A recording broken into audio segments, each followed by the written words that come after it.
Hello, friends. I'm Anderson Marchak, And I'm Ricardo Segura. and we are the Panel Bros. Welcome to the panel. Welcome to the panel. Well, this week we're going to be talking about horror movies and basically a horror comeback. Is are horror movies making a comeback? Man, I was so excited to talk about horror. We were discussing a couple different topics we could talk about, and I was in back of my mind. I was like, please let it be horror. I want to talk about horror because I think, and it hasn't been just overnight. I think over the past few years, horror is making a strong comeback. Definitely, definitely. And it's funny you mentioned that because I had thought about this because you're a big horror fan. I like it, but you're a big horror fan. And every time we talk about horror, like your eyes light up. And I'm thinking, we're going to talk about that eventually. And we were throwing a couple ideas back and forth. And I'm glad you spoke up because once you told me, I think it's time for us to talk about horror, that's when all the ideas started coming to me about the things we could cover. So I'm glad you Yeah, said and something. it's funny too because I love horror, right? But I haven't always been the biggest horror fan. When I was a teenager, I think I kind of, oh man, I sound so ignorant. I kind of held my nose up at horror films when Mm, I was a young teenager because the only movies that I was used to as a teenager when it came to horror films, and that's on me for not knowing enough about the genre at the time, was just like, hey man, you just got a big monster killing people, and you cut someone open, the innards fall out, and it's like, all right, and I was like, it's the same thing over and over, and I didn't really give it an opportunity. And it wasn't until after high school, like when I was in my early 20s, where I started to kind of like find other horror movies that were more than what I thought they were. And then over the last maybe 6 to 7 years, horror just like changed the game. And I was like, man, there's much more to this than I thought. So that's on me. That's my bad. You know what I mean? I didn't give horror a shot when I was that young, but as I got older, I appreciated it more. And I'm so happy to see how well it's doing. And the fact that we get to talk about it tonight, I'm really excited. that's cool. For me, it's just it's I love film and it's just another Mhm. genre for me. And I can watch it and appreciate it for what it is. And I remember you had said that it's designed to sometimes possibly scare you or Yeah. disturb you. But horror's evolved over the years. It doesn't Hmm. necessarily do that anymore. We have action horror, we have comedy horror, occasionally we have romantic horror. Hmm. It's a really interesting genre that's kind of stretched, as you said, over the past decade. So what we're going to be looking at, we're going to dive right in here. The first thing we're going to look at is 2022 Hmm. and the horror movies that came out last year that either one of us or both of us saw. So let's take a look at that. That horror list, and I'm so happy you brought up the idea of like horror kind of branched out into so many different genres within itself, Right. because there's a couple on here on this list, Mhm. and there's a director we're going to talk about later where I specifically want to talk about their genre of horror. Sure. Yeah, that sounds good. So I'm just going to read these off for the folks that are just listening. It's We have Barbarian, The Black Phone, Bodies, Bodies, Bodies, Bones and All, Day Shift, Fresh, Halloween Ends, Hellraiser, The Invitation, Men, The Menu, Nope, Orphan, First Kill, Pearl, Prey, Resurrection, Scream, Smile, Speak No Evil, Terrifier 2, Texas Chainsaw Massacre, Watcher, We're All Going to the World's Fair, Werewolf by Night, and X. So I'll let you go first. Which of the ones that I read that jump out to you immediately? And I know you want to say a lot of them, but if you could pick a Yes, few. yes. It's so funny because I wanted to point out that if you look at all these horror films, like these are all considered horror, but there's so many different, there's so Right. much variety on this list. And for people that are just looking at these films, at their titles, who may not know what these movies are, all these movies are drastically different. Mm-hmm. Some of the movies that come to mind for me immediately, I could go down the list. There's so many, but like Barbarian, The Black Phone, Fresh, the menu is super new, so for those of you who haven't seen this on HBO Max, I urge you to go see it immediately. The Oh, yeah. Menu, Nope, Pearl, Prey, Scream. I'm a huge Scream fan. It's one of my favorite franchises. Again, we talked about IP recently, and again, it's one of my favorite IP. Scream. Smile, again, scared the hell out of us. Terrifier 2, we're going to talk about how that movie had an extremely low budget in comparison to other films and did monstrous numbers at the box office.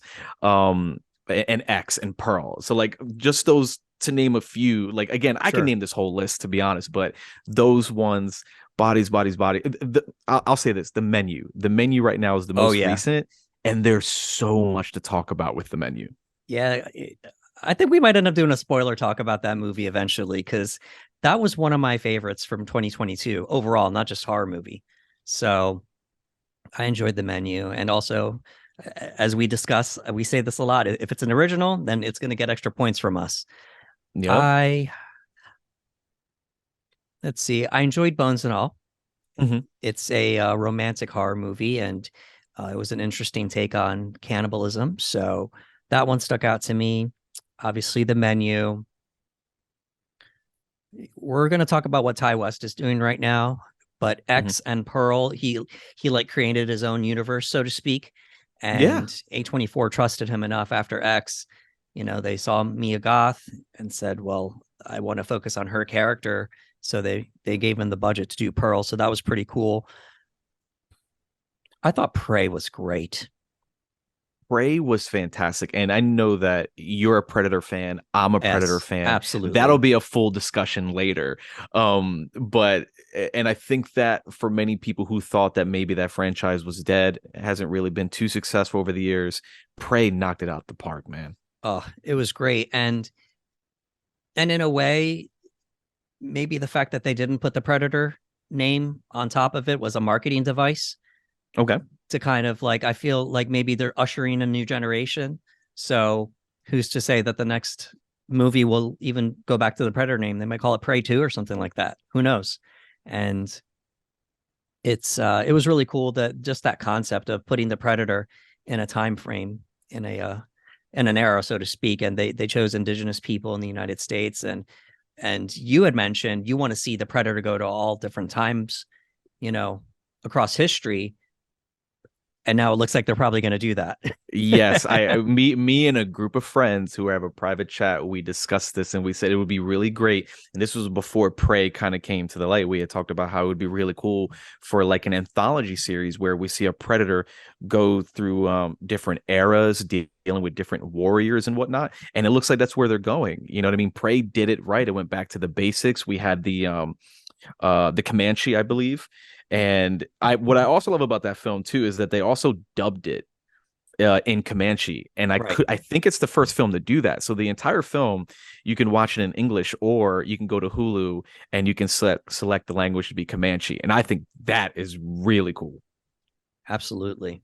Absolutely. We've already talked about Smile. That's probably going to be a movie we won't stop talking about just because of S- how impactful it was. It was disturbing. It was scary. For me, it was yeah, scary when I watched it. Yeah, Smile is one of those movies that I think that when you finish it, it sticks with you for a good Yeah. minute. You know, like there's certain movies you walk out of the theater, you say, "Hey, I enjoyed it," and then you kind of go on with your day. And there's certain horror movies that can stick with you longer than others. It reminded me a lot of It Follows. Correct. That movie Yeah. also stuck with me, and Smile kind of had that same effect where I felt uncomfortable in my own house, and Hmm. and not all horror movies can do that, and Smile did that really well. Yeah. Smile had a lot of disturbing imagery and a lot of scary parts too, as well. I I think we can't skip over what Terrifier 2 did. Terrifier 2, and I looked it up because I wanted to see how much they spent. So the budget Right. was around $250,000. Right. Okay. And they generated, oh my God, opening its worldwide gross value past 7.7 million Yeah. on a $250,000 budget. And that's amazing. And the funny thing is, we're both in the acting community, so we both know people who have worked on that film. Correct. You know what I mean? And it's awesome to see your peers be able to make something and do that well. And we talked about it, the fact that it made that much money on a $250,000 budget. If you look at this list of horror movies, there's probably quite a few here that had a limited budget as well, because we mentioned that horror films don't necessarily get this blockbuster budget, and it forces them to really work on a tight script or something that they know that they're really good at. Like Terrifier 2 focused mainly on the kills and the gore aspects. So those people that appreciated those old grindhouse films from like the 70s and 80s, this hit that for them. I think it's great what Damien Leone was able to do with Terrifier. He Hmm. directed the first one. He directed the second one. The first one came out, and I'm looking at it, 2016, and Yes. the new one 2022. So that's 6 years. And I can Hmm. tell you firsthand that that team worked very hard to keep the buzz going for Terrifier 2 since the first movie came out. They are at every single horror con, whether it's the director, whether it's cast members, Hmm. people on that team. Let's see here. I want to make sure I'm saying his name right. David Howard Thornton. He Hmm. plays Art the Clown. He's at almost every horror con too. So before Terrifier 2 even came out, they were working hard to keep Terrifier fresh in the minds of everybody. So kudos to them. They did a really good job. And what I love about it too is they almost, I think they did it. I don't even want to say almost. They kind of created a new horror icon in Art the Clown. There's Yeah. been that much buzz around Art the Clown, where many people would just say, "Hey, did you see the new Art the Clown movie?" And I'm like, "Oh, Terrifier 2." And they're like, "Yeah, that clown." I have a good buddy of mine who I showed him just a photo because he was like, "Hey, what's this independent movie that's making all this money?" And I was like, "Oh, it's Terrifier 2." And I showed him a poster and he's like, "Nope, not watching that," because he was terrified of art. And so he was like, "I'm not watching that." And I was like, "Oh man, you got to give it a shot." But yeah, man, they've been working really hard on the shows. And we can't gloss over the franchise films, the IPs. We have Mm-mm. just from this list, Halloween Ends, Hellraiser, we have Orphan First Kill, Mm-hmm. Prey, Scream. I guess Terrifier counts now since it's a sequel. Terrifier 2, Yeah. Texas Chainsaw Massacre. And because it's based on something, I'll say Werewolf by Night, but it's the first time Yeah. they made a movie as far as that goes. So it looks like the franchises are here to stay, of course, Of course. but there was also a lot of originals too. And I think that that's a good thing, that it's like we're not erasing history, but we're also Hmm. making room for new things as well. And we just, our last panel discussion was about originals, but a big chunk of those originals were horror movies. And Yeah. I'd like you to share how you feel about that, considering the fact that a bulk of originals now are horror movies, on top of the fact that people are actually going to see them. Yeah, I'm extremely excited because I don't know if it was a cop out, but I always felt that when it came to horror films, it gave you a little bit more room to be original. You know what I mean? It's almost like a sci-fi film. You can kind of create your own rules, and horror movies have that aspect. We talked about superhero movies. Superhero movies usually have their own list of rules that they have to follow, right? Rom-coms, et cetera, et cetera. Horror can kind of create the rules and the world. So when you have that, it allows them to be as original as they could be. And I'm very grateful for that. Like you said, there was a lot of films that we've seen this year. A lot of films that I've seen this year that were horror, that were IP, but there was also a lot of original films. The Black Phone, just to name one, Barbarian, Bodies, Bodies, Bodies. You know what I mean? Like that's just to name a few. Sure, we've got Halloween Ends, which is Right. I don't even know what number we're on when it comes to Oh Halloween. yeah. You know what I mean? I'm not even sure where we're at, to be honest with you. But then you have movies like The Menu. You know what I mean? You got another sequel IP and Prey, but then you have something like Nope. And it's great. It's great for the horror community. It's great for films in general. And I'm glad that they're, I don't want to say getting the respect they finally deserve, but for a long time it feels like horror wasn't really getting a lot of that respect. There's still times where we think that certain actors, I see what was that movie, Hereditary, where Toni Collette, her performance is Right. is unbelievable, and many people believe she should have been nominated for an Oscar. But when people talk about horror films, it's still kind of like that stepchild to a degree. So Right. when I see this many original films coming out from the horror community, I get very, very excited about that. Speaking of performances, we weren't short of great performances as well. Mm-mm. As far as this list goes, I know you didn't see it, but as far as Bones and all, Mm-hmm. I thought the performances in that movie were great. I felt let's see the menu. Uh, Oh, Fiennes, Anya Taylor-Joy, both excellent, excellent co-leads. so good. So good. It was great. Nope. Kiki was great in Nope. Man, look, Kiki was already good, but Nope, Right. I feel like Nope is making her a mainstream star. Like once Absolutely. Nope came out, Kiki started showing up in so many different places. So like, look, Yeah. a horror film did that, and that's awesome. Yeah. And no shade to Daniel Kaluuya, he's great and everything. But Oh, he's fantastic. as far as that movie goes, she really shone in that movie. And let's see here. There was another one here that I wanted to mention. Oh, X and Pearl. You know, Ah, Mia Goth in both movies, just fantastic. it's so funny because when I think about those two movies, again, we're talking about movies that are different. We're talking about originality and we're talking about different genres within the genre. I told you this that when I watched X, I cried. I was like, this is supposed to be a horror movie. And I was like, why am I getting emotional? It's Mm. because, there's different genres within these movies. And I don't want to drop any spoilers for those who haven't seen it. Please go see it. But there's some really tender moments for me as a viewer that when I was watching X, I was like, I'm Mm. supposed to be scared right now, but I'm feeling really vulnerable and emotional for these characters. And, those were two movies that did that really well. Mia Goth performance in those films, man, she's she's so good. She plays two roles in X. For those that don't know, um she plays an older Pearl, and she's also playing her character as well. And a lot of people didn't know that. There was quite a Right. few people who did not know that she was actually playing two roles in the movie and having conversations with herself. And she's that talented of an actress that people couldn't tell. Yeah, absolutely. And you're a real big Scream fan. So how did you feel about that? Because that was the fifth movie, if I'm not mistaken. I love Scream. Okay. Now, I have a few friends that love Scream as well, and one of them was like, "Oh, they didn't really like the last one." I love the last one. What I love about the Scream franchise is they're all very meta, and they're all Right. kind of taking jabs at either other horror movies. And this one, again, spoiler alert, I'm sorry, it's been out long enough.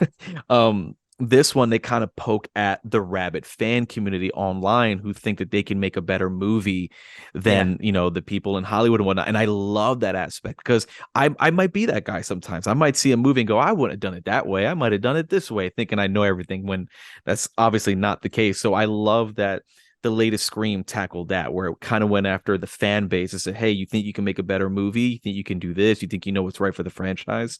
And they kind of brought that in there. And it was great. You had your legacy characters still, and you had your new characters, and it kind of made it fresh again. I'm looking forward to the next Scream with these new characters. Like it used to be just about, Sid and Nev Campbell. She is the original Scream. She is the Scream Queen, literally, for this Yeah. franchise. And I'm kind of bummed she won't be in the newest one. But at the same time, I'm like, you know what? I'm extremely sad that she's not in it. But at the same time, I love this new cast that they introduced. So Scream was a major hit for me this year, and that came out very early in 2022. That was what, February, I believe. It was early in 2022, if I'm not mistaken. Very early. I want to give a shout out to Amber Midthunder, who was the lead in Prey.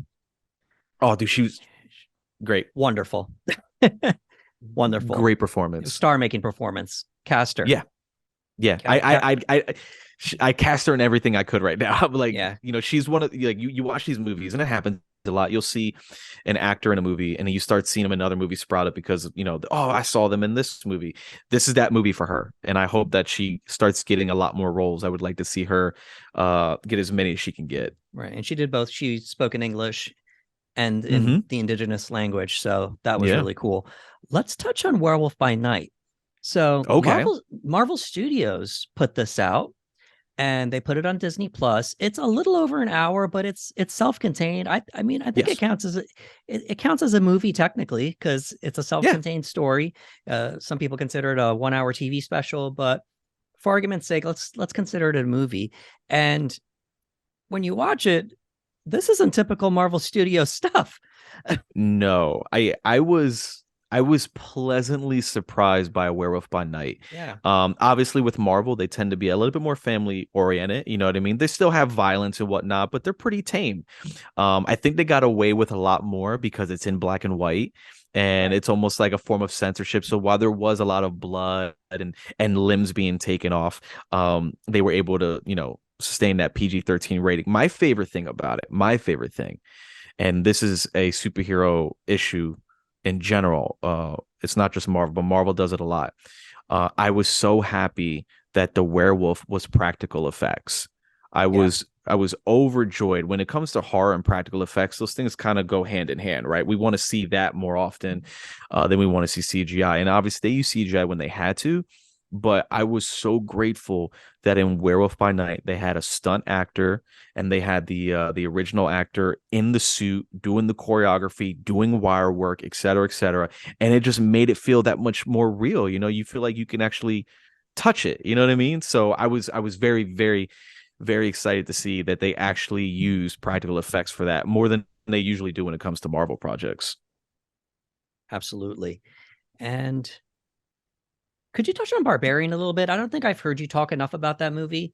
And But ooh, that was one of the movies that was getting a lot of praise. mm-hmm. And for me, when I saw it, I said, okay, it's one of those movies where the tension is really high and it kind of shifts halfway through the movies or 2/3 into the movie, and then it goes completely different direction. And when I Mm-hmm. saw it, I appreciated it for what it was, an original horror movie. But coming from a horror fan, could you tell me why you understood the high praise that movie got?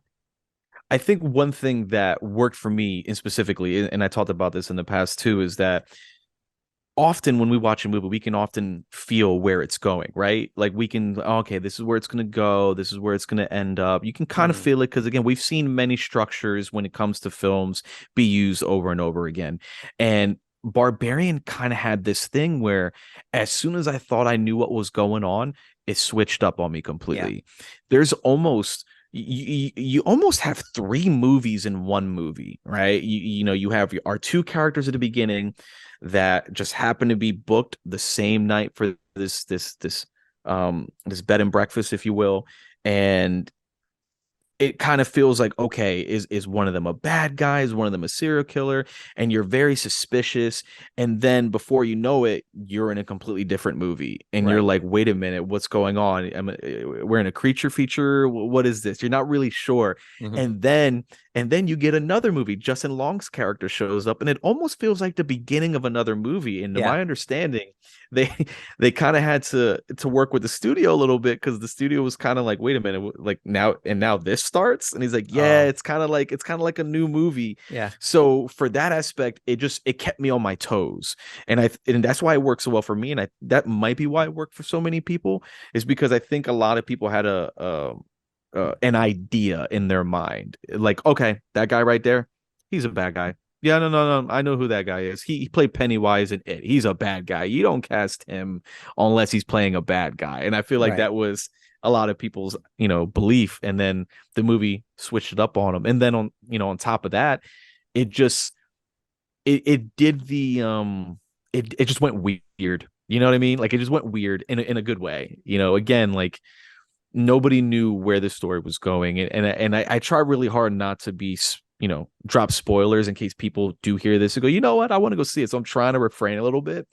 But for me, I think it was just the idea that as a horror film, when we've seen a lot of different types of horror films, it was able to really stay unique throughout its entire runtime up until the end, up until the credits hit. It's completely unique in its own way. That the final, maybe like the final 7 minutes of that film, I'm sitting there with my hands on my head, go, what just happened? You know what I mean? Like, what's going on? So I think because it was able to stay ahead and I was never really able to catch up and know where it's going, that might be why it worked out so well for a lot of people, I think. Definitely. I wanted to touch on Orphan First Kill before we move forward. Okay. So, for those of you who have seen it, just that story.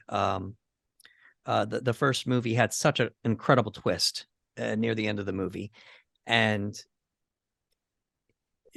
it worked because she was young. You know, Mhm. it worked because she was young. And X amount of years later, they decided to make a sequel. Well, the issue is she's older now, and Yep. she no longer is the height of the child that she played in the first movie. So it's almost as if they made the movie self-aware, like they're winking to the audience, like, hey, listen, we know she's grown, you know she's grown, but we're gonna play this movie like she's still playing a child, you know, or a small child rather. Mhm. I think that was really cool because again, I was watching some behind the scene featurettes and seeing how they had other actors in like the highest of heels, or they would have her stand on a lower floor and they'd be on a higher floor, and they just did a lot of camera tricks and angles. And it's funny because like you said, we're kind of in on the joke, right? Like we know that this is a grown woman, we know that this is no longer a child, we know that she has grown probably a solid 4 feet, and we're seeing a full grown woman. And when we look at her stature, we can be like, okay, that's a grown woman.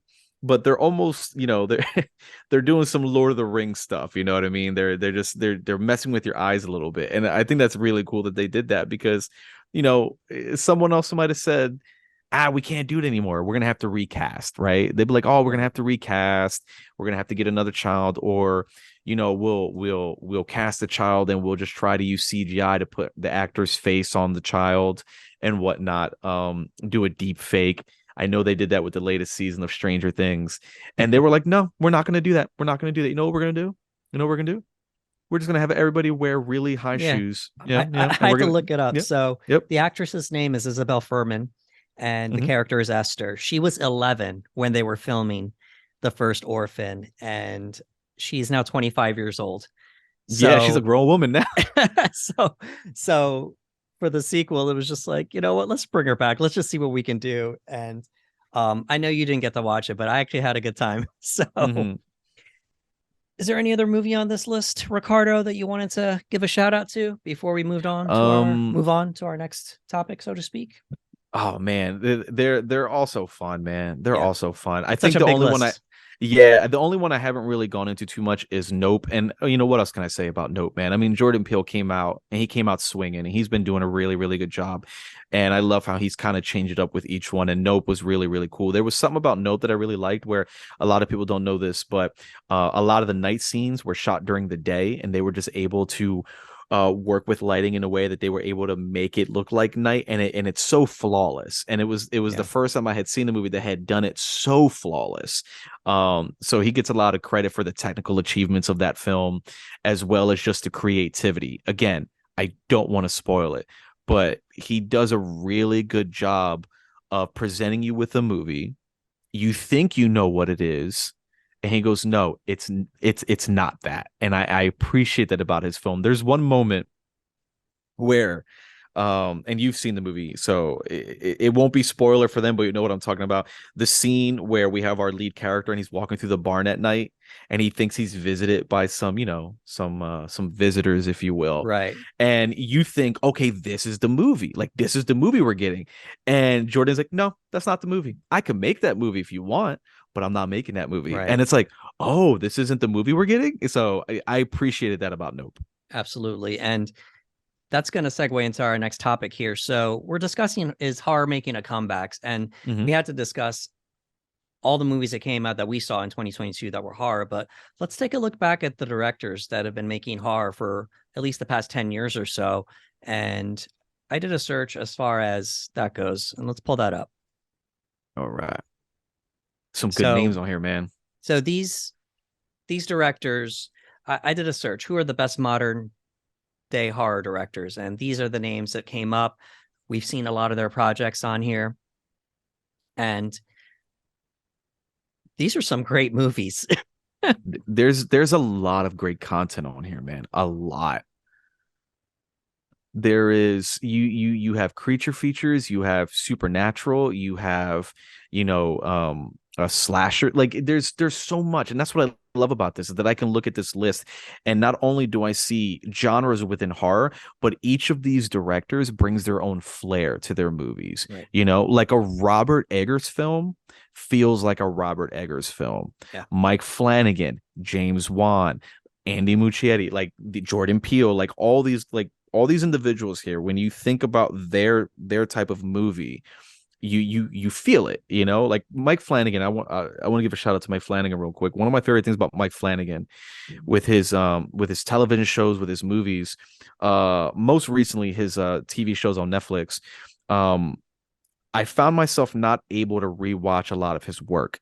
And I love his work. And it's not because I find it too scary, but a lot of Mike's horror deal with love, with pain, with sadness, with tragedy. Yeah. And there's this sense of understanding where he can kind of mix in something supernatural with something like Midnight Mass and a vampire, but mix in these elements of family, of grief, of uncertainty, to the point where, you know, I was extremely emotional through that series. So that by the time it was over, I was like, man, Mike, that was a masterpiece of a television show, but I can't watch it again because it emotionally drained me. But Yeah.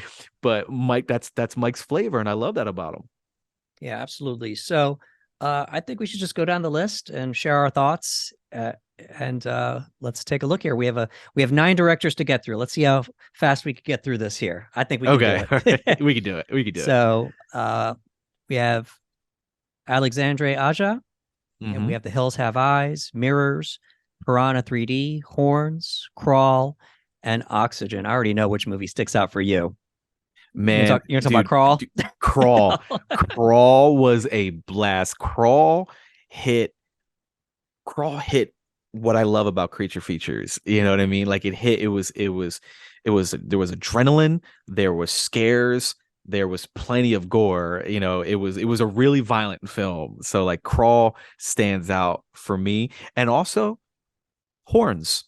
Oh yeah, Horns, Daniel Radcliffe, right? Horns, Daniel Radcliffe. Yeah, Horns is a pretty wild movie, man. That's a unique. pretty wild movie, but exactly, I appreciated it because of how unique it was. Yeah, absolutely. We have Fede Alvarez now. We have Mhm. Evil Dead 2013. Yes. From Dusk Till Dawn, the series. He directed 1 episode.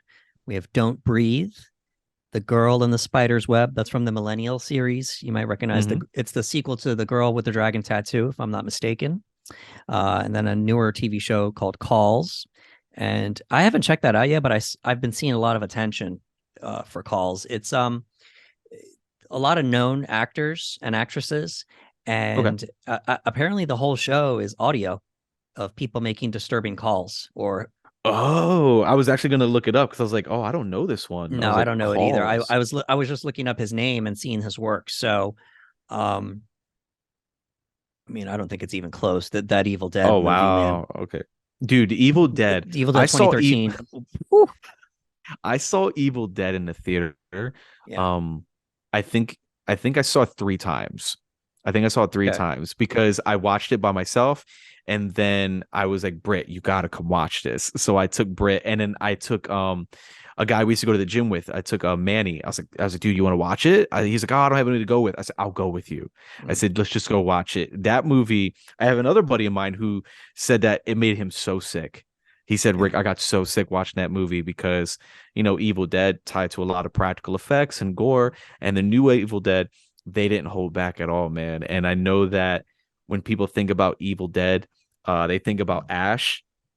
And I still love Ash. I love Bruce Campbell as Ash, but the new Evil Dead cast, they killed it, man. They killed it. I'm trying to find out what her name is because I feel bad that I don't know Okay. it, and Yeah, I and then should. the sequel recently got announced with a trailer, Oh and my God. they're just continuing that story. And apparently Alvarez, people thought it was a remake, and he said, no, this is just a continuation. I consider this a Yes. continuation of the series. And I thought that was really cool. People are like, oh, is it a reboot? Is it a remake? I said, no, this is a continuation. A lot of the same things may have happened to these characters Mm-hmm. that happened in the original Evil Dead movie, but you know, for all intents and purposes, he didn't say Evil Dead 4, but it's Evil Dead 4 basically. Yeah, So yeah. And her name, I'm sorry, was her real name is Jane Levy. She played Mia in yeah, Evil oh, she Dead. was great. And she was so good that I'm hoping that she's in the new movie Evil Dead Rise, even if it's just a Yeah, cameo, that'll be because cool. they're all, like you said, they're all sequels. They're all connected, not remakes and not reboots. Right. And I'm like, oh man, it'd be really cool to see her back again. Yeah, absolutely. Let's move on to Ari Aster. Now, this is a name big in the horror community just for what he's done with these movies. And Yep. these are just the two major ones. I didn't want to put everyone's entire IMDb up, but the two big ones is Hereditary and Midsommar. This man has a way of telling stories that are just sad, just despair, mourning, sadness, melancholy, just and he pulls these amazing performances out of people. Hereditary, Toni Collette, you mentioned, and Midsommar with Florence Pugh. I mean, come on. Hereditary was disturbing. Hereditary, again, they're taking grief, they're taking all these emotions that we deal with in everyday life and mix them in a horror aspect and whatnot.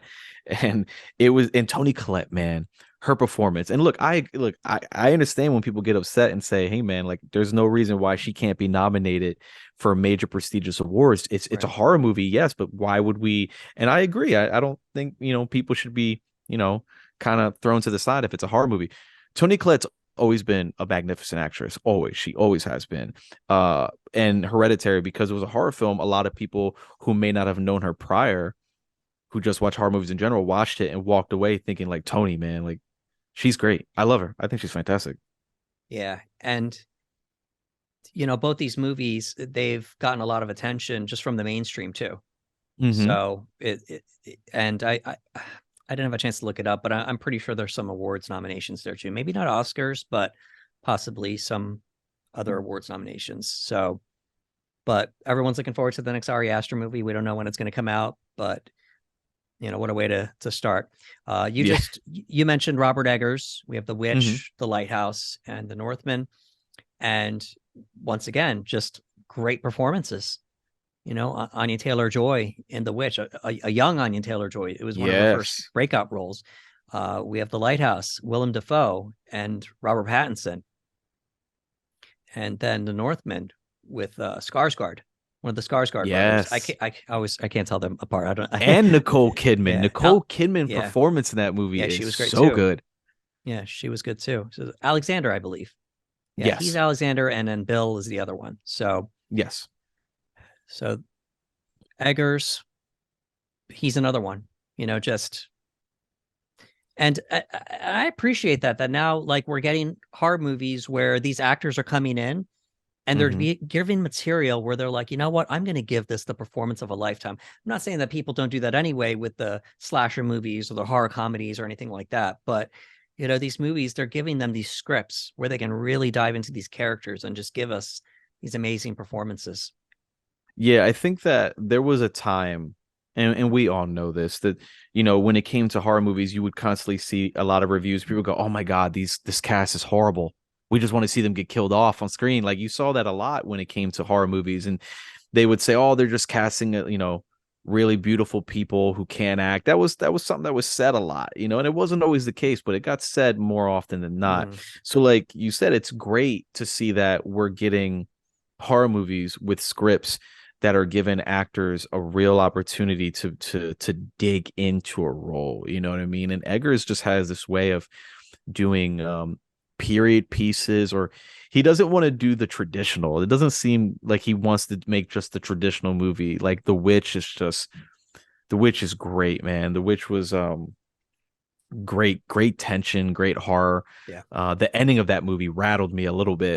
Same here, man. Same here. It rattled me. The end of The Witch, again, I try not to spoil, but if you guys haven't seen it, watch it. It's somewhat of a slow burn, but it's magnificent, and the attention to detail with all the clothing and whatnot. I could be wrong. I'd have to look into this. I think they use natural lighting for The Witch. I think they relied on natural lighting for a lot of the scenes.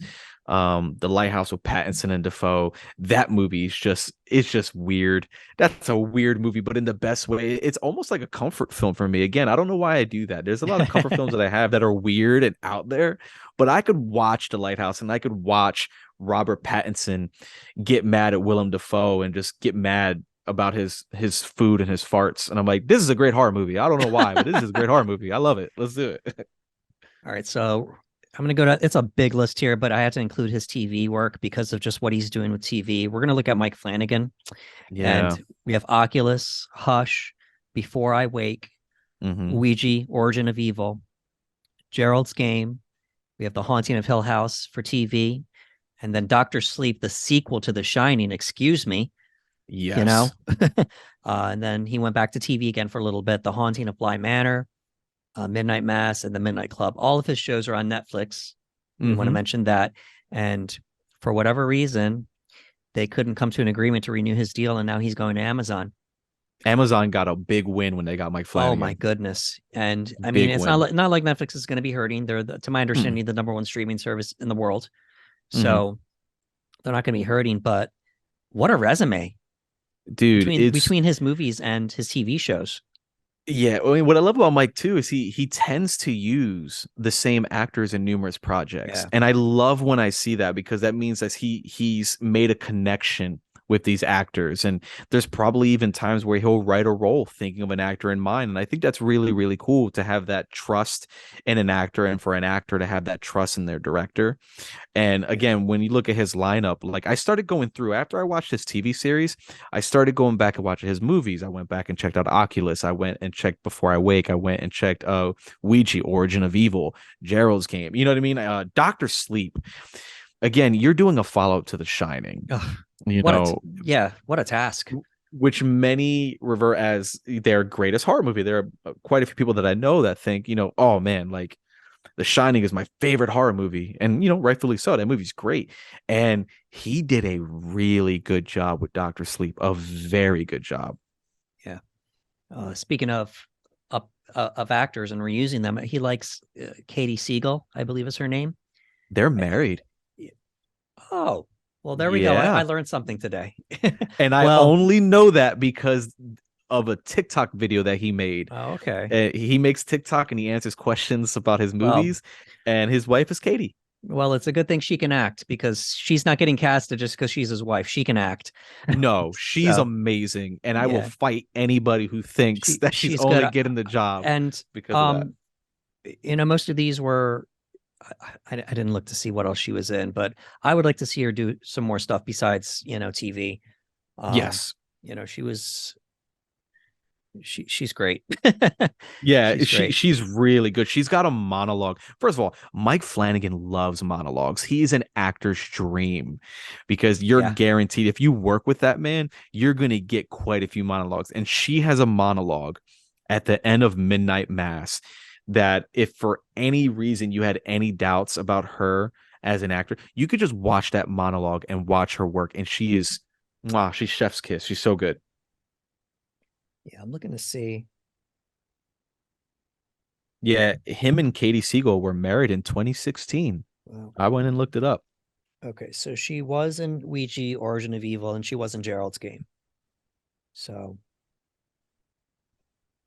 yeah, I'd like to see her do some more mainstream movies and such. So, here we go. Andy Muschietti. We have Mama. Yeah. It Chapter 2, and the upcoming Flash movie.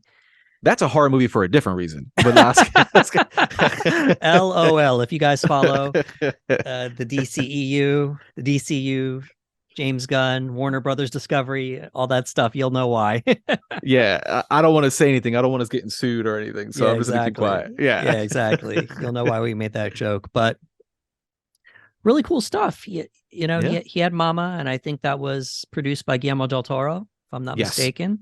Yes. And then eventually, Warner Brothers gave him a shot to do It. It's a remake of the TV show. Mm-hmm. And I believe he knocked that out of the park.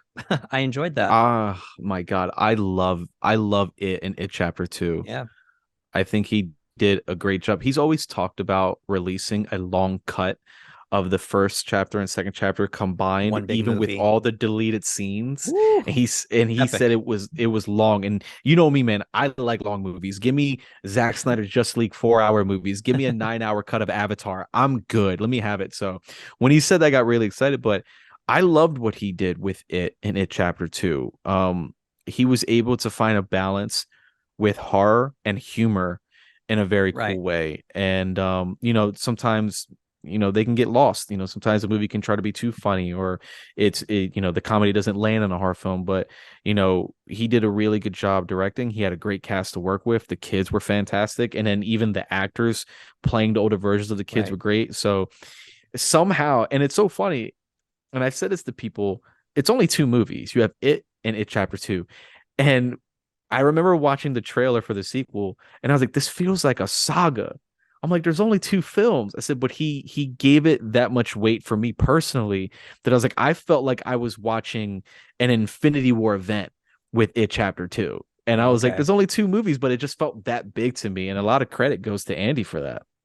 absolutely. So we have Jordan Peele, just 3 movies, but once again, Get Out, Us, and Nope.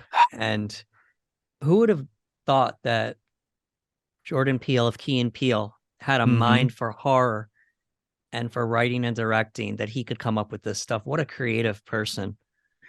I want to pretend that I could say I told you so to people. I want to pretend. And the only reason I want to say that, only reason I say that is because I was a I am a huge fan of Key and Peele. That show is Sure. fantastic.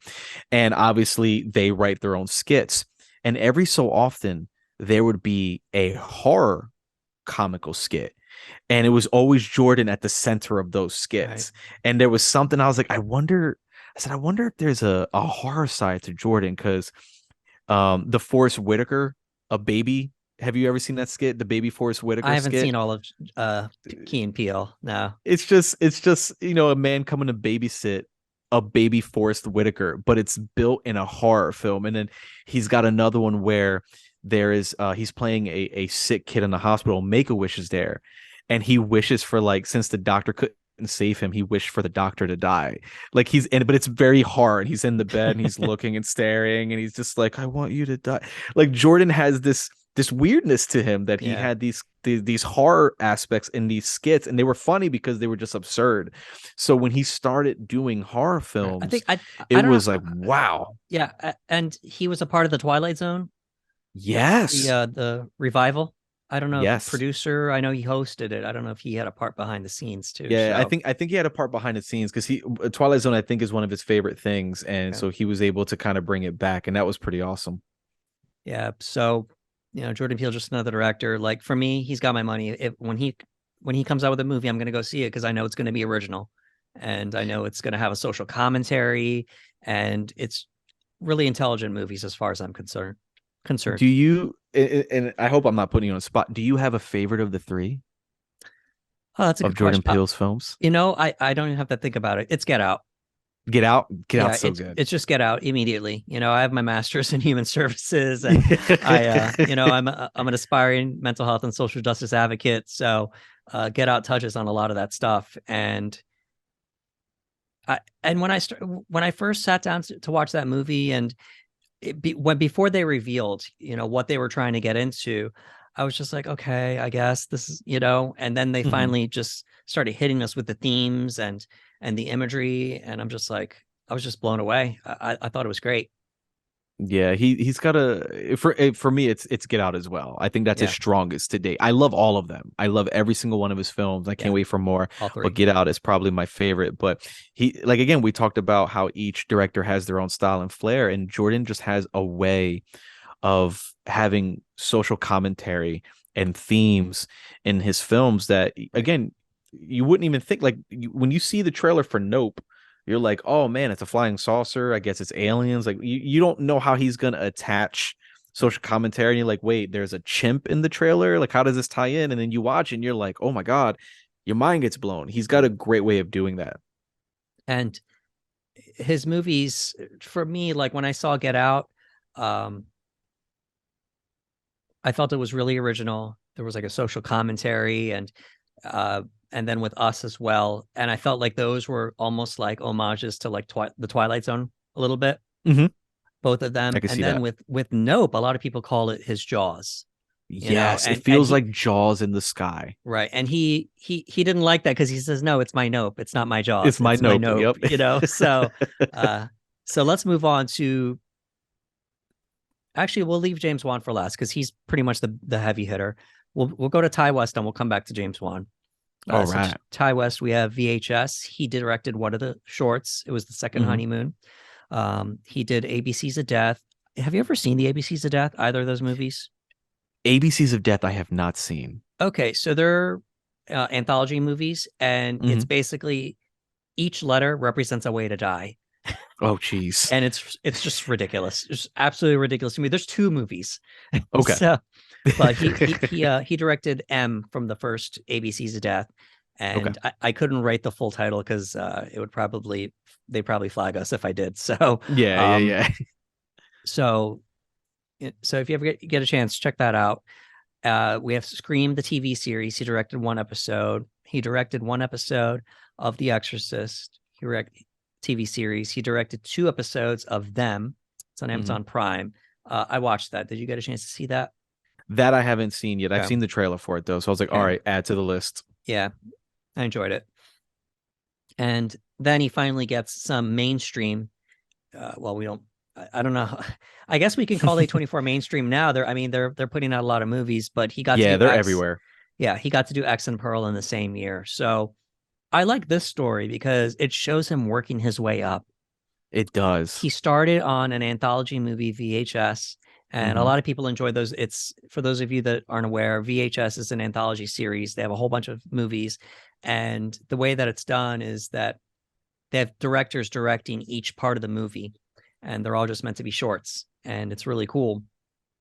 It was almost the same concept with ABCs of Death. They had, different things, and then he moved into mainstream television, Scream, The Exorcist, Them, and then finally he gets a shot at a full-length feature movie with X, and then A24 said, "Hey, you want to make another movie? Go." And it's going to be a trilogy. Yeah. So I think the third one's called Maxine, if I'm not mistaken. okay. Is it called Maxine? I saw a poster floating around, but nowadays there's always so much fan art, so I don't know how authentic or real that is, but that was something that I saw. But with Ty West, it's great because, like you said, like if you look at that, first of all, VHS, the first VHS scared me quite a bit. and again, VHS falls in that category. Another genre in horror film is found footage. And found footage can be very effective, or it can just bomb. Like it really, really, really depends. You're either going to love it or hate it. Found footage films like Cloverfield is one of my favorite found footage films. You have the OG with the Blair Witch Project, Oh yeah, which scared everybody. Everybody was scared. I remember one of my friends was like, "It's the scariest movie I've ever seen," and I was like, "Really?" But VHS scared me quite a bit. So I'm trying to remember exactly which one was his. Suck a Honeymoon. I think I know exactly which one that is.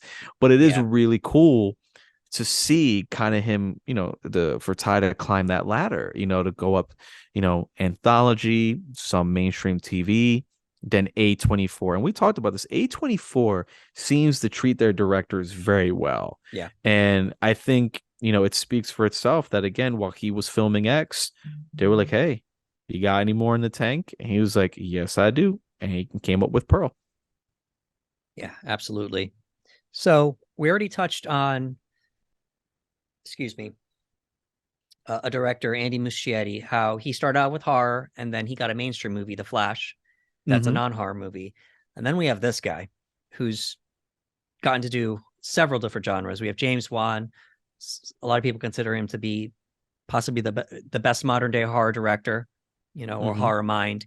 And I only put the more notable ones on here. I didn't include the ones he produced, but there's a lot. The original Saw movie. Let's go. We have dude. Dead Silence, Death Sentence, Insidious, The Conjuring, Insidious Chapter 2. And then he got to do Furious 7, an action movie from the Fast and Furious series. Then he got to do a DC superhero movie. He got to do Aquaman. Bro, like made $1 billion. Hello. Like and then he went back to a horror movie. He did Malignant. And what a resume. And he was a big part of the Saw universe. I believe even though he didn't direct, he was a part of multiple movies in the Saw universe. The Insidious movies, and then the Conjuring universe. He's a part of those. He may not have directed all of them, but the Conjuring has a whole bunch of movies. Yeah, you can't think The Conjuring without thinking James Wan. And The Conjuring, to me, I was really late to The Conjuring because, again, certain supernatural films, they tend to scare me. And I'll sit through my watch, but The Conjuring dealt with possession and whatnot. And I was like, "Oh man, I'm not built for that. I'm kind of a baby when it comes to that stuff." But I was like, you know what? It's James Wan. I'm gonna watch it. I want to support what he does because he's been doing a really good job. And the Conjuring movies are great. Saw. funny enough, my favorite Saw is the first Saw, which is James. That's my favorite Saw of the franchise. I think they showed you how to do a Oh lot man. with so little. And that twist, man, there was nothing beating that reveal in the first Oh Saw. yeah. Like they've tried over the years, but that initial twist was great. Death Sentence is on there, and Death Sentence to many people is a revenge thriller, but there are parts of that movie that feel like a horror film where essentially like God, I don't want to spoil it because there's so many good movies on here, but I know. it's a revenge thriller, but there's certain aspects that are just terrifying because they deal with family, and anytime you put Yeah. family in a scary situation, it's scary. Insidious, to this day, um my wife Britt has never seen that movie fully without covering her eyes. Right. Like, and she always covered her eyes in Insidious. It got her really, really good.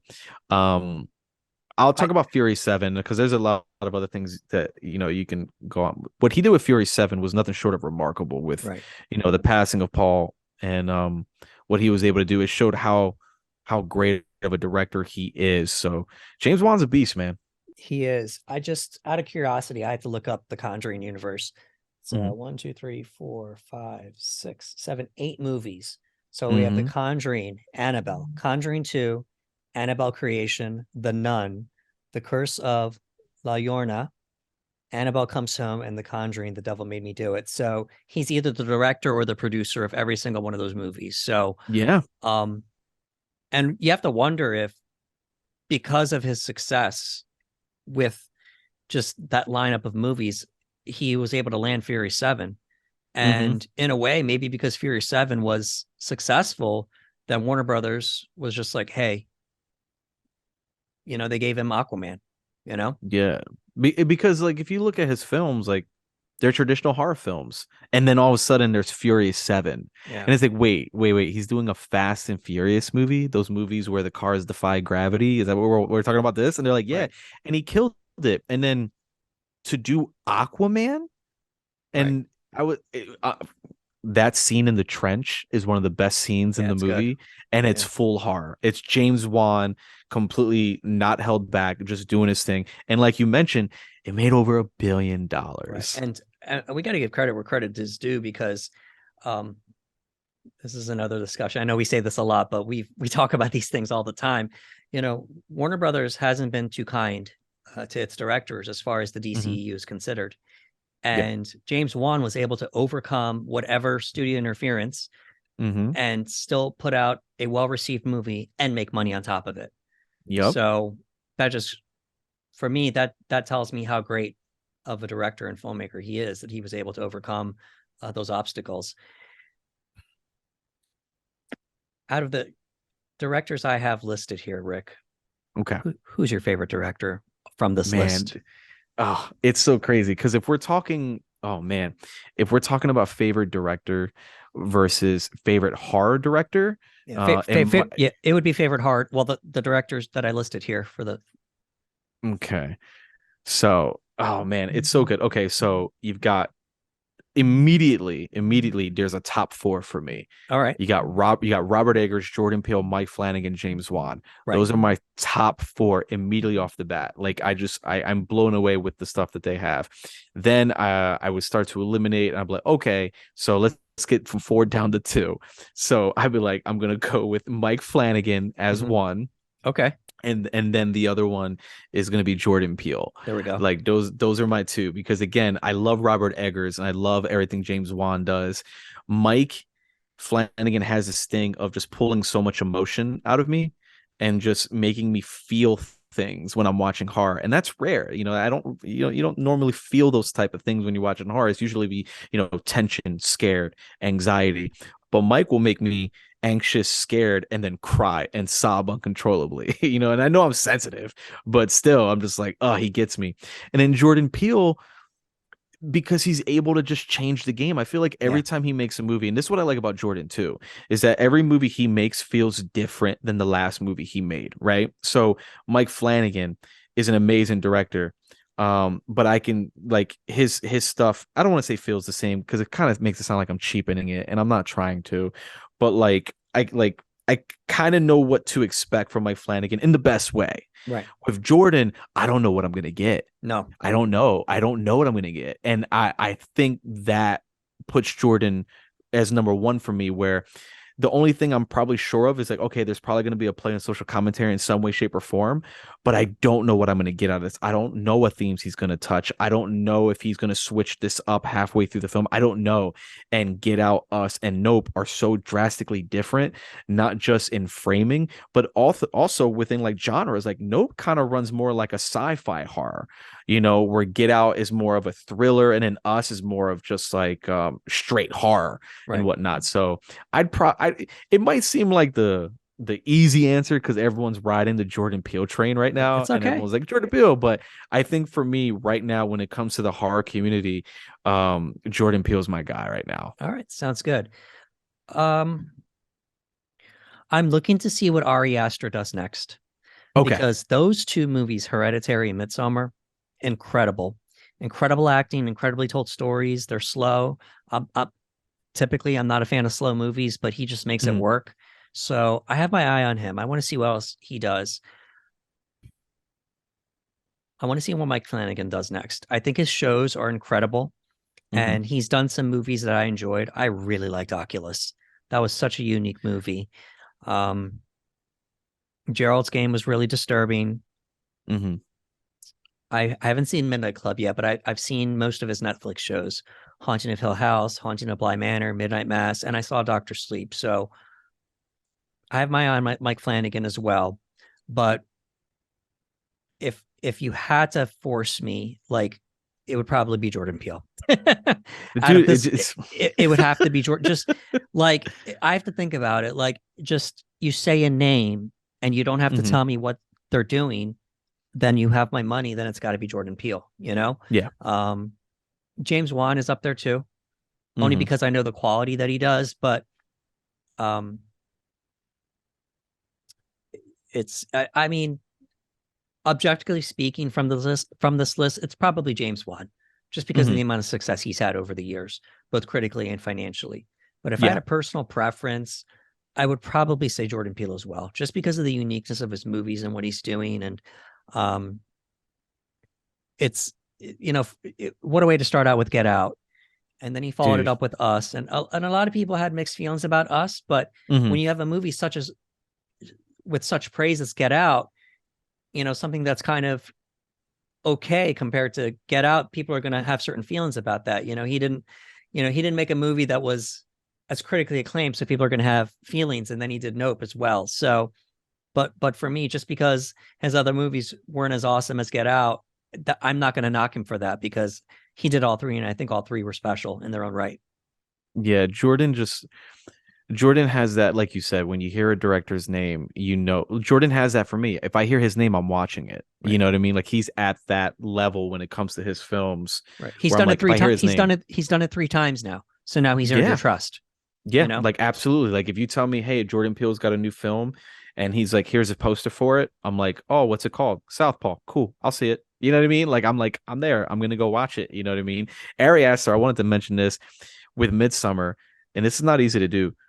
Like, majority of that movie takes time during the day, and to make a horror film connect the way that he was able to make it connect doing day scenes, that's not easy to do. A lot of people, when they think horror films, they're like, oh, we got to shoot at night, we need dark, we need this. And he's like, I'm gonna scare you and make you feel uncomfortable in broad daylight. Right. That's what I'm gonna do. And that's a gift. Yeah, absolutely. So, any other director that we have listed here you wanted to give a shout out to? Anything come to you before we start closing things out with our last thing that we want to talk about? Man, I want to point out they're all amazing, and it's so hard to pick. They are. We don't want to take anything away. There's a reason why I did this, and I put these people up here. So they're all so good. They are, and I don't know. Like, I'm very grateful and happy to see that at one point or another, they're all getting to do originals, and then the opportunity to venture into something big. Like you have James Wan, who starts with Saw and then he's doing Aquaman. You know what I mean? Right. Mike Flanagan has mentioned he wants to do Clayface from the Batman universe. He Hmm. wants to, do a horror film on Clayface. Yeah. You know what I mean? You have Andy, who, got, Mama, and he gets a massive IP like it, and now he's doing The Flash and whatnot. And Ty West is growing. So like I'm very happy for all of these directors. I want to see more from them. I love them all, genuinely love all their Right. films. I'm very happy for Jordan Peele because Jordan right now, and I know the first thing that happened, I'm sure you heard it, when Jordan Peele did so well in Get Out, you had people like, oh, he should direct a Marvel movie. He should direct a DC movie. He should. And I was like, Right. no, just let this guy make original films. And the fact that he has openly stated like he has no interest in making any massive IPs at the moment. He's got a bunch of films he wants to make. That might be another reason why I kind of put him at the top. I'm like, you keep making those original films, man. I love that about him. Yeah, absolutely. So, all right, we're gonna close things out with just us having a nice casual chat here. Yep. I hope it doesn't go too long. No. So you had mentioned to me if we could pick a director that hasn't done a horror movie yet, who Yeah. would you pick? And I'm Yeah. going to go first because my answer is obvious, and Okay. because I already know it. because I can't think of anybody else. Yeah. Because if you pick my answer, then I wouldn't know who else to pick. Yeah. So it's wow, shocker, Christopher Nolan.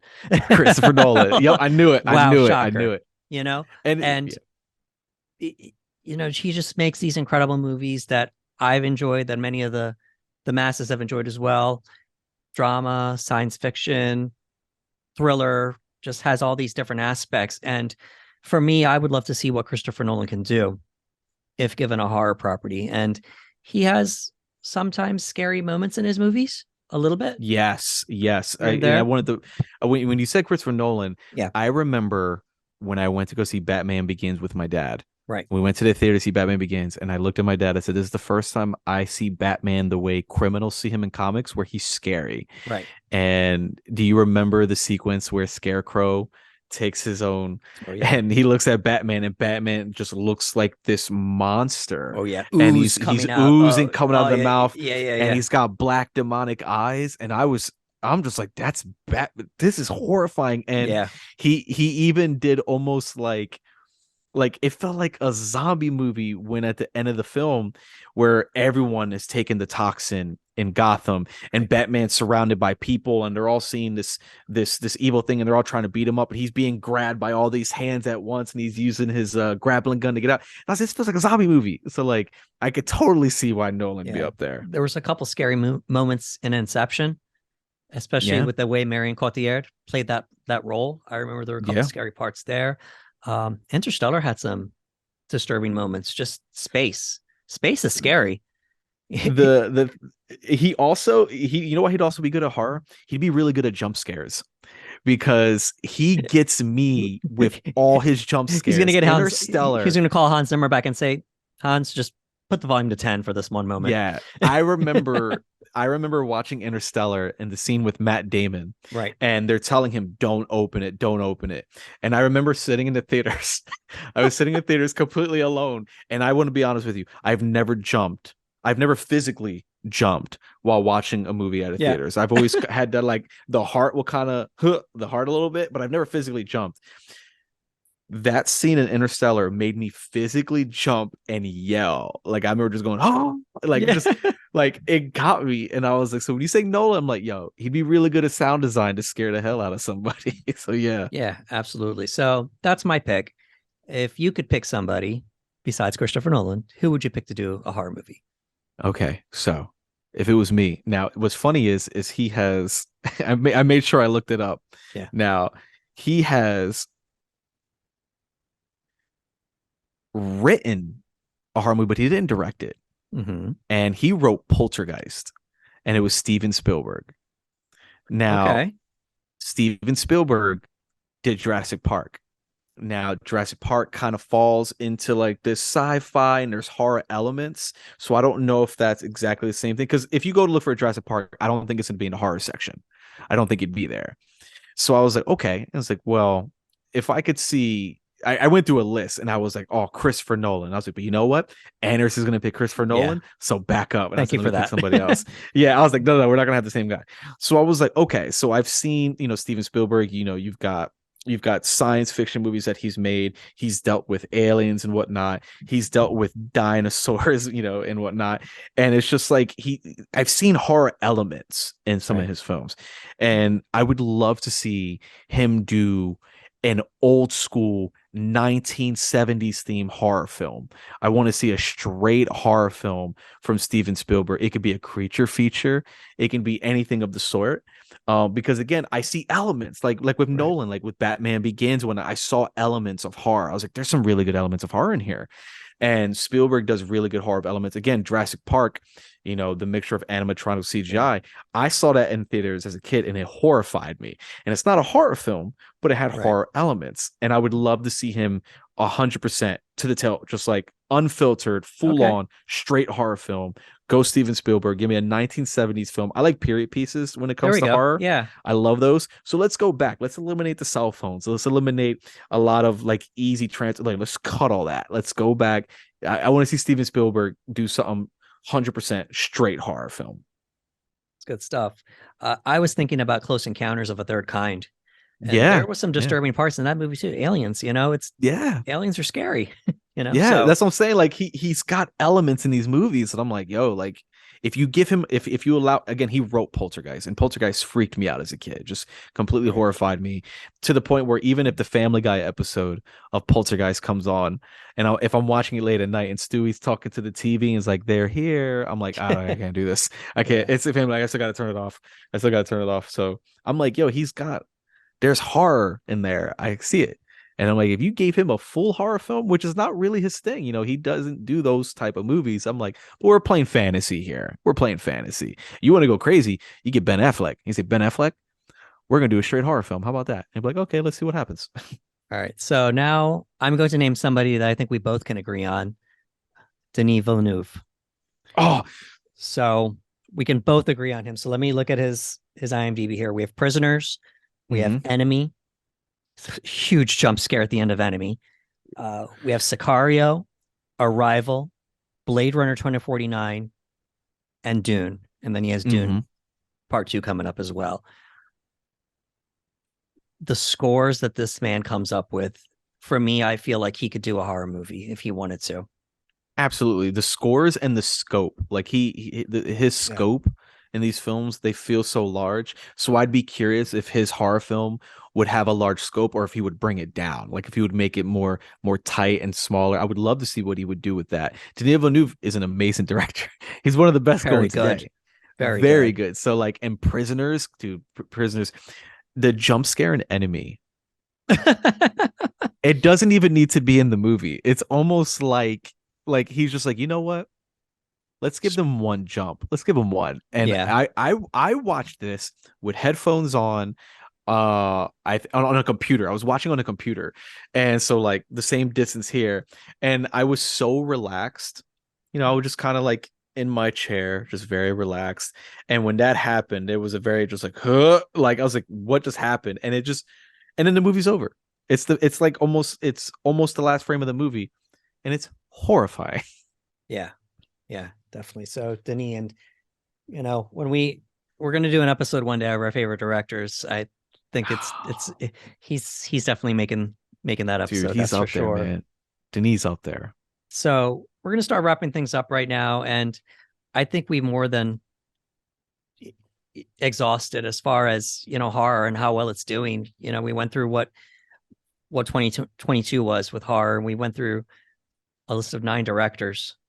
As far as horror movies for the past 10, 15, and 20 years. And I'm going to close things out by asking you, Ricardo, where do you see horror going? Because now we have, it's hitting mainstream TV now. It's hitting, we're getting comedy, we're getting romance, we're getting action, we're getting all these things. And where do you see the future of horror going? It's so good because over the last few years, there have been IPs that have somewhat died out that are coming back strong. We talked about Prey. Yeah. Chucky For those who followed the Chucky, the film series, those movies started to kind of go off and become a parody of themselves near the end. Very funny, very silly. There's now a new television series for Chucky, and it's very good. I thoroughly enjoy it. They're 2 seasons in. It's getting a lot of great reviews. Jennifer Tilly is blowing up again. There's like a resurgence of just not, these IP characters, but you're getting actors who were attached to these movies, these legacy characters that are coming back. And that's really, really cool. And I think that horror is having a great past few years. And I think it's only going to get better. I think what we're going to start seeing more and more is we're going to start seeing directors who we haven't necessarily seen in horror probably come over to horror, probably touch something new that they haven't touched before. I think we're going to start hopefully start seeing it as another art form. You know what I mean? Again, I want to see Toni Collette get nominated when she gives a good performance, regardless of what kind of film it's in. If it's a horror film, then let's get that going. So I don't know if that's on the horizon anytime soon. I still feel like when it comes to the prestigious awards, they're kind of like, it's horror. We don't really, but I hope that changes. But what I do see happening is I see more studios greenlighting more horror films, because we're seeing that a lot of these movies that aren't being given a huge chunk of money like a blockbuster are doing extremely well. Currently, Megan is in theaters. Right. That's another one being produced by James Wan, and in the vein of Malignant, it's very aware of what it is, and it's a January release. But to my understanding, it made its budget back, and it's still grossing box office. So now they're talking a sequel. So I think what's going to end up happening are studios who might have been a little worried about green lighting these horror films are going to be like, wait a minute, horror's kind of making a comeback, and you mean to tell us we don't have to give them $1 billion for marketing? We don't have to give them $1 billion to make this film? Okay, well, how much do you need? And it's like, oh, a modest budget, if you will. And they go out there, and the marketing has changed too. We talked about the marketing of Smile, right? Megan's marketing has been doing the exact same thing. We've seen Megan actors going to events, sporting events, the walk through New York, talk shows, et cetera, et cetera. So the marketing is kind of changed when it comes to horror films as well.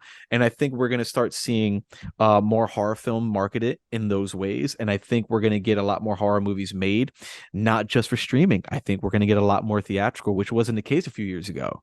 It was like, we're not really sure. I think we're going to start getting more of that. Sounds good.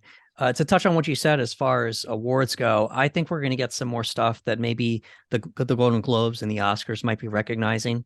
So something along the lines of, what Ari Aster did with Hereditary and Midsummer, and maybe even Robert Eggers, with the stuff that he's done with The Witch, The Lighthouse and the Northman. So there's a lot of really talented actors out there, and they're they're deciding to do these movies. So I would like to see their performances rewarded as far as that goes. So, all righty. Well, folks, I hope you enjoyed our discussion today on horror comeback, or the horror resurgence that's been going on. If you would do us a favor and like, share, and subscribe, we'd appreciate it. And also, if you could let us know how you feel about our discussion in the comments below, we'd appreciate that as well. Thank you for coming to the panel.